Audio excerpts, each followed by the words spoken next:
राम राम मित्रों, कैसे हैं आप? उम्मीद करता हूँ अच्छे होंगे। तो आज का वीडियो शुरू करते हैं। जैसा कि आपको पता है कि हमने इन नक्षत्रों की स्टडी को आपको बताने का फैसला किया है। तो आज के वीडियो का हमारा टाइटल है कि राशि नहीं नक्षत्र बताते हैं आपकी असली पहचान। Means your true identity revealed by nakshatra, the soul's journey through the stars. पिछले वीडियो में हमने बताया कि हमारी आत्मा एक यात्रा पे है, लेकिन अब सवाल आता है कि अगर सबकी राशि एक जैसी है तो फिर हर इंसान इतना अलग क्यों है? भाई, कुछ आप जैसे 100 लोगों को ले लीजिए, 10 लोगों की राशि मेष होगी, 9 लोगों की राशि धनु होगी, इसी तरह 20 लोगों की राशि तुला होगी, ऐसे ऐसे ऐसे। लेकिन उनके बीच में इतना अंतर क्यों है? तब यहीं से नक्षत्रों की कहानी स्टार्ट होती है। अब उसको ऐसे एग्जाम्पल से समझिए, जैसे कुछ लोगों की राशि मेष है, 2 लोगों की राशि मेष है, लेकिन अब 2 लोग बिहेवियर में, 2 लोग अपने इन मतलब रिफ्लेक्ट में बिल्कुल अलग है। एक मेष राशि वाला व्यक्ति शांत है, धैर्यवान है, सोच समझ के निर्णय लेता है।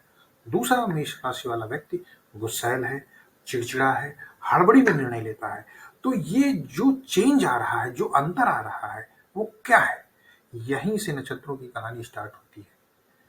समझ गए आप? इसका मतलब ये है कि राशि जो है, आप ऐसे समझिए कि राशि सिर्फ 30 डिग्री का एक हिस्सा है, जिसको हम डिटेल में डिस्कस करेंगे जब हम अंशों को डिस्कस करेंगे।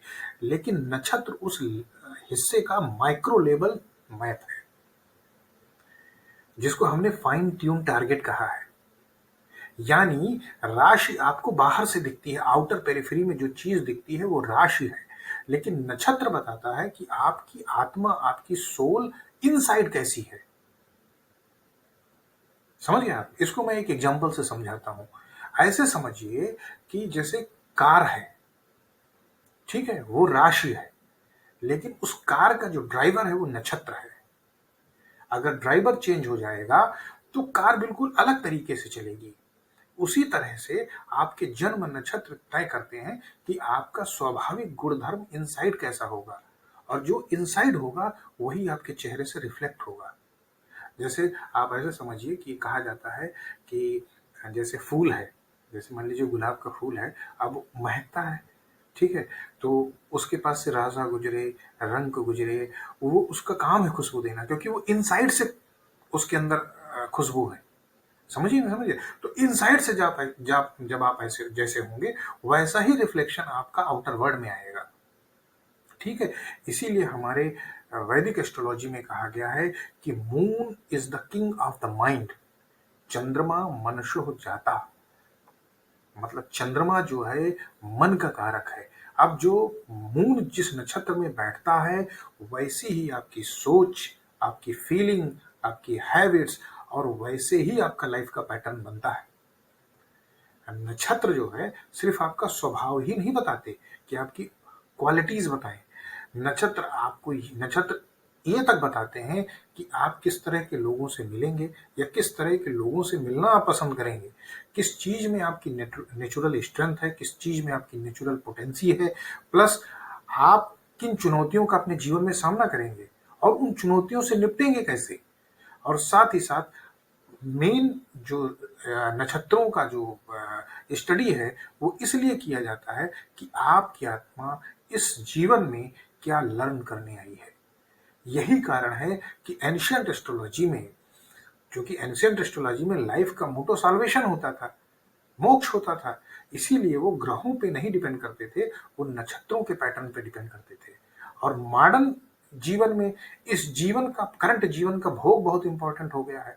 अब जब इस करंट जीवन का भोग बहुत इंपॉर्टेंट हो गया है, तो हमने पिछले वीडियो में डिस्कस किया है कि ग्रहों के, प्लेनेट्स के प्रभाव को, उनकी युतियों को, उनके कॉम्बिनेशंस को, उनके एस्पेक्ट को, उनके डिग्री को ज्यादा स्टडी किया जाता है। पूरी की पूरी मॉडर्न एस्ट्रोलॉजी जो है वो प्लेनेट्स पे ही डिपेंड है, उनके ही करेक्टर को डिफाइन करने में निकल जाती है। क्यों? क्योंकि उनका इफेक्ट, चूंकि वो आउटर पेरिफेरी पे होते हैं, जो ज्यादा विजिबल होता है, ज्यादा डायरेक्ट होता है, ज्यादा इमीडिएट होता है, और लोगों के पास समय कम है।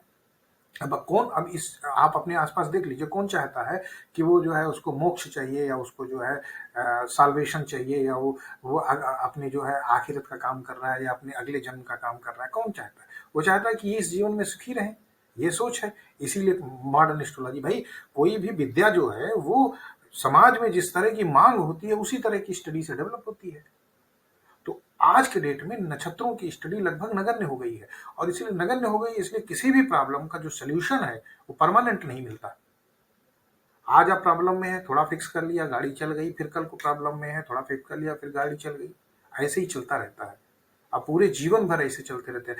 जबकि एनिशेंट इंडिया में या एनिशेंट एस्ट्रोलॉजी के टाइम पे लोग नक्षत्रों का उपाय करते थे, पूरे जीवन करते थे, और पीस ऑफ माइंड में रहते थे कि उनको पता होता था कि वो इस जीवन में इस उद्देश्य के लिए आए हैं, और उनको इस तरह की प्रॉब्लम पूरे जीवन पर्यंत रहेंगी, जिसका ये उपाय है उनको करते रहना है, और उसमें उनको संतोष हो जाता था। वो एक्सेप्ट कर लेते थे, वो रिसीवर एंड पे आ जाते थे कि भाई इस जन्म में हमको इस तरह की चीजें फेस करनी पड़ेंगी, तो हम रिसीवर एंड पे हैं, हम एक्सेप्ट कर रहे हैं सिचुएशन को। और जैसे ही आप एक्सेप्ट करते हैं, वैसे ही आपके अंदर ग्रेटिट्यूड आ जाता है, और आप जो है सार्वभौमिक रूप से जो यूनिवर्स के साथ एक तारतम्य स्थापित कर लेते हैं। और जब आप यूनिवर्स के साथ एक तारतम्य स्थापित कर लेते हैं, या यूनिवर्स की एनर्जी के साथ अलाइन कर लेते हैं, आपको पीस ऑफ माइंड मिल जाता है। तो ये अंतर है।